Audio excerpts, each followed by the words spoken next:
On this podcast, we talk about the books, both old and new, that are worth putting on your to-be-read list.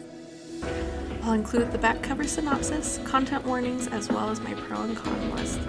To avoid any spoilers, head over to my Instagram at enjoylifewithme.angela. I'd love to hear your thoughts on these books. Let's jump in for the day.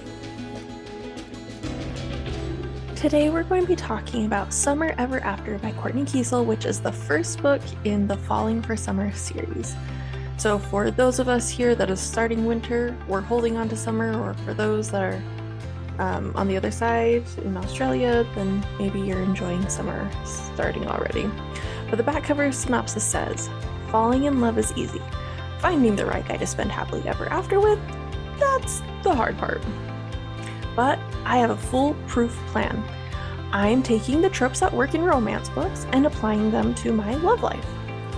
Only one bed? Never fails. Caring for someone when they're sick? A classic. Who did this to you? Seals the deal every time. So long, loneliness? Don't let the door hit you on the way out. But the more I try to force romance, the more feelings naturally progress with the one man who's off limits. Walker Collins. The guy I've had a secret crush on since 7th grade. Not to mention my best friend's older brother. Dating Walker crosses BFF lines I swore I'd never cross. Plus, he hates Somerset, and his pro golf career will take him off the island as fast as he came, sending me back to the land of singlehood, loneliness, and broken hearts. At the end of the day, I don't want to be the fool in my foolproof plan.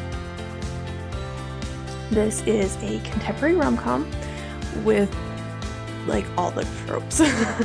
You get brother's best friend, or best friend's brother, kept apart, grumpy sunshine, all the ones she uses from her romance reads. The intimacy is high, specifically the bonus chapter or epilogue.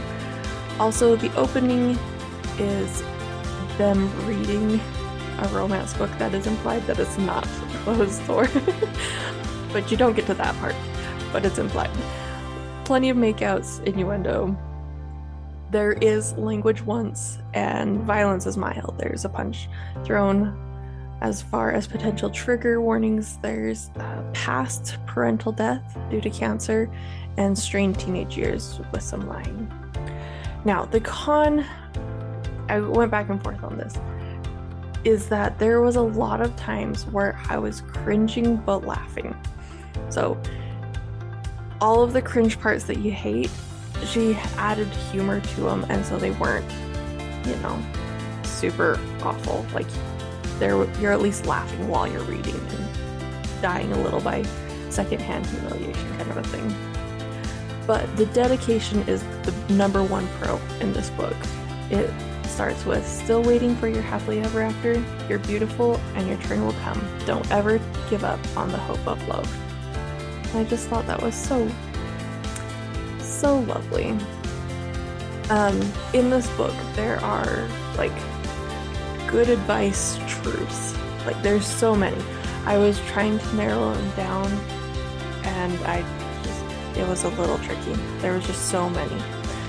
To start with, did Michelangelo give up on the Sistine Chapel on day one? No. He painted for 4 years until he had a masterpiece. I'm painting a masterpiece, and this is only day one.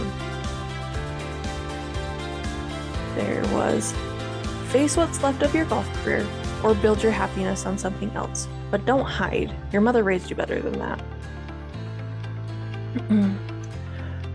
Now that I'm back, more happy memories flood than sad ones.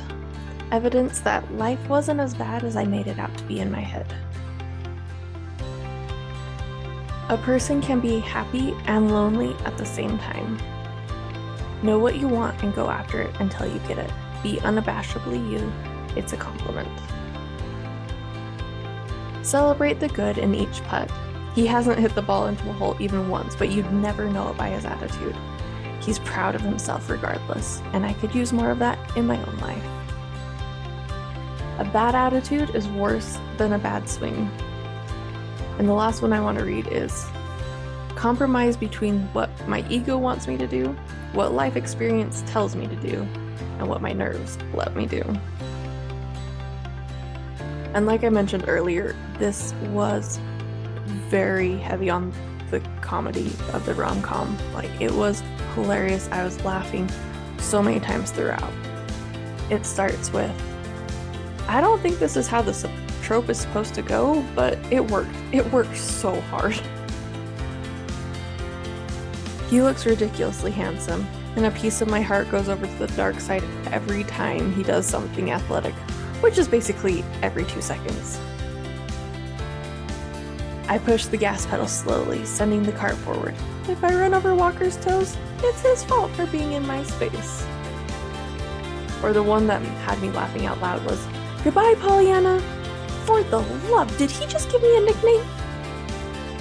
I seriously laughed out loud, and it was one of those where it's like the rest of your family turns and looks at you like, what? The flirting in this book was top notch, absolutely amazing. Well, that backfired. It's nice of you to wear my number, Jane. Oh, the smugness. I would slap it off his face, except for it's the sexiest thing I have ever seen. I loved that one. It was great. Is this your way of playing hard to get? Is it working? Everything you're doing is working. Did he just wink at you? I think so. Real men don't wink. Because I know everyone says this, but like in romance books, the men are winking all the time. And I can count on like one hand how many times I've been winked at in real life. My favorite part though was switching places with me so he's the one closest to the road. Why is that the most romantic thing any guy has ever done for me? It is. Every time I see something like this, where it's just like old-fashioned manners that I wish more guys knew about. Thankfully, my husband is wonderful and does all these things, but I love it, and I love seeing it in books, and I hope that means that they're coming back. I felt like I'd never saw it when I was dating in college and different things. But now I'm starting to see it in romance books, and I'm hoping that means guys are learning there's things that we want you to do. And this is one of those. You walk on the outside of the road. Anyways. Favorite part though, I loved that one. My second favorite part was the rainstorm. I mean, it was all really good. Like, it was great romance rom-com. And this was a new to me author, so that was just really great. I love these multi-author series because I find these new authors that I just love their stuff.